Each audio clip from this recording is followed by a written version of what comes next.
изменаны қалай ұмытуға болады? Дальше өмір сүру үшін әйел адамға очень больно. Мен психосоматолог регистратурный там, да, очень больно. Почему? Потому что эти эмоции никуда не исчезает. Ол эмоция сіздің денеңізде былай қазық сияқты қадалады.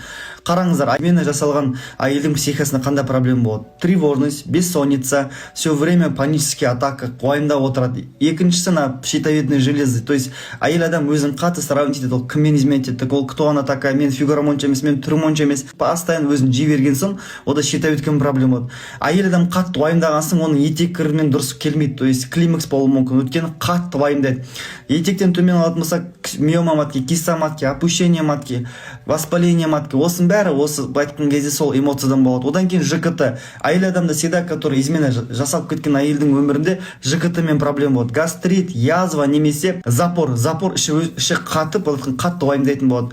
Поэтому оның бәрі просто кетпейді, оның бәрі эмоциядан болады. Если сіздер соның бәрін шешкіңіз келсе, астына плюс қалдырып кеттіңіздер, мен сізді 4 сәуір күні тегін терапия сабағында оны қалай емдеуге болады, қалай кетіруге туралы мен сізге толықтай ақпарат беремін.